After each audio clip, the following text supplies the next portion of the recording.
Ollie, first of all, how tough have the last few days been in terms of digesting the results, moving on and then refocusing everybody on what lies ahead? Well, you have to get on with it quickly and just accept that we're out of Champions League. There's no shame in going out to Barcelona.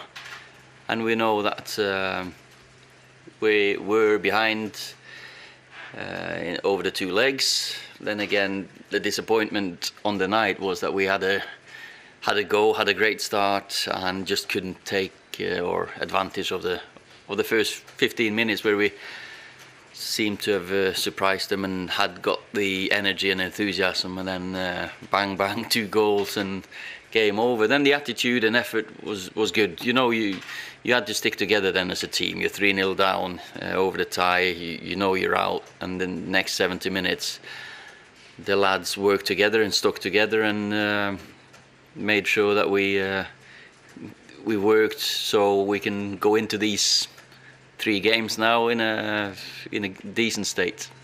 Does that help? Because I mean, this stage of the season, games naturally come thick and fast, but having had the disappointment, does it help that there's so much riding on these next few games?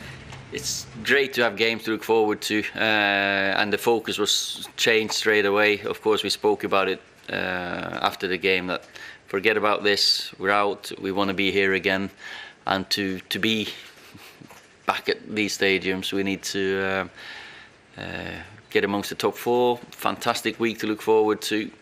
Players are in a good state mentally, and they're strong mentally, so and we know it's going to be at Goodison, it's going to be a hard game. I think other teams have seen that as well. And with Everton in mind, how are you shaping up in terms of team news in the squad? Yeah, we're looking good. Anders back in training. We had no one out from the Barcelona game, so we got a good squad of we got doubled up in training this morning, so we're 23 players. Ollie, there'll be a lot of rumours between now and the end of the season, incomings and outgoings. Yeah. But is this an opportunity for players to prove that they're in your vision going forward for the club? Yeah, every day in training, every game. Of course, when you're playing out there's no hiding place. You can't hide, and everyone can see what your level's at. We're also working on training here with a fantastic staff I've got to create this culture that we want. You've got players to take ownership over this what's happening here as well. But of course, it's the performances on the pitch that will determine where they're at in their careers. Anyway, if it's short term, long term, every single day, and that's what we spoke about in Barcelona as well. When you're at big stadiums, you've got to step up, because there's absolutely no hiding place. Make good decisions, and yeah, I'm looking forward to this period. And Tottenham, Chelsea and Arsenal are all still in Europe. Yeah. They're your top 4 rivals. Does that give you a bit of a boost, do you think? Well, it'll probably give them a boost playing those games. Of course, that's what you want as a player. We would have loved to have a semi-final to play in, but that's not the case. So we've just got to focus on the games we've got. This 3 games coming up now, that's our short-term focus, and we shouldn't think about anything but having a great week ahead of us. Well, since you've got the job on a permanent basis, you've lost 3 and 1-2, and the 2 you won by your own admission, you weren't that convincing. Do you think that appointment... Say again, I just didn't... But since you got the job on a permanent basis, okay, you've lost 3 and 1-2, and the 2 you won, you weren't that convincing by your own admission. Do you think your appointment, the players have subconsciously or otherwise allow the levels to drop since you got the job permanently? Has that had an impact, do you think? I don't think so, no. I think it's that's football, margins. As we've said, we've lost, since I've come in, we've lost 2 league games. It's Wolverhampton and Arsenal. Those games we shouldn't have talked about losing them. Of course, games where we won that we maybe didn't deserve, it evens itself out. But players now, they know what's going to happen. They know what I expect. We know as a club what we're looking to do.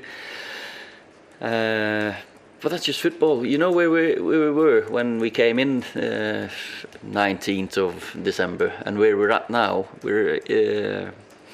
I think anyone would have took that who are in the squad, who are in the club. Now we got 5 games to see if we can finish it off. Ollie, last summer was a very frustrating one transfer-wise. The manager then didn't hide the fact that he was frustrated with it. It's obviously going to be a very important big summer for you, this one. Are you confident that you won't suffer the same sort of frustrations? Yeah, because I've been speaking to the club. We know what's that we have to be realistic here, and we know we have a job to be done. There's no quick fix. There's not like buy 7 players and suddenly we're in the right shape. We are where we are. You have to take step by step, and there'll be signings made in the summer, but there also has to be thoughts about, or the players. We're going to sit down. We're going to have the pre-season. I can't wait for the pre-season to come. But there'll be some additions. That's one side of it. The players got to come back knowing what's expected of them as well. First day of pre-season. It's not like it's come back like in the 90s. You come back overweight and we start to work. They've got to do the job and take ownership of that over the holidays, and that'll be great to see who's coming back ready. But as I said, first of all, this focus now has to be on these. First Everton and then City and Chelsea. Do you feel that you've learned more about the players in this past few weeks in this poor run than you did in the first 16-17 games? Well, I'm not sure about that, because I've learned a lot about them over the months I've been here now. And you get to know them, you see who's... most of them, I have to say, have really impressed me in their attitude, and of course there's some that needs to get a reality check on where they're at, but most of these know that they can improve if they keep working as they do.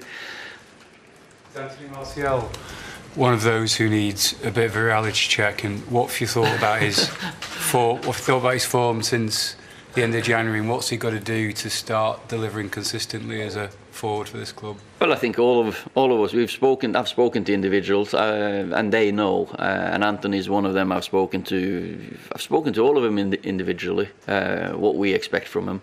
So Anthony's got a massive talent. He signed a new contract. He knows that we believe in him. So just keep on working.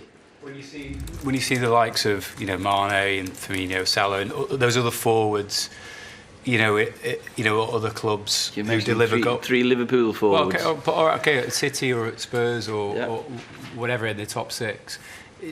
Does he need to be able to deliver more consistently on goals and assists for you? Because his highs are very high, but then he'll drop off. I think anyone that plays for Man United has to deliver to stay in the squad and stay in the team, of course. So, and Anthony's no different to Rashi or Rom or Alexis or the many forwards that we have to choose from. And that's the great thing about it now, that it's down to players as well, the ownership that they take coming back pre-season. But as I said, I don't want to talk too much about pre-season now, because we have a big week coming up. Are you confident that the structure in place at the club at the moment is good enough to recruit well in the summer? Because there has been a lot of criticism about the recruitment in recent years. I know there's been loads of criticism. I don't know if all of these critics know what's happening. Of course, we got scouts scouring the planet for good footballers, and it's down. We'll sign players that we think is the right fit, personality-wise, quality-wise, price-wise, and can you have a longevity here at this club? And yeah, I'm confident that we are doing what we can to get the right players in. Are there enough goals in this team? Sorry? Are there enough goals in this team, in this squad, Ollie? Well, we've scored more than more than 2 goals every game in the league since I've come in. We've conceded less than 1 since I've come in. So, and I think that's not bad. We want to score more goals, of course. We want to. You always want to see a 4-0 win, but if you can get it less than 1 every game you play conceded and more than 2 scored, I think you'll end up quite high on the table.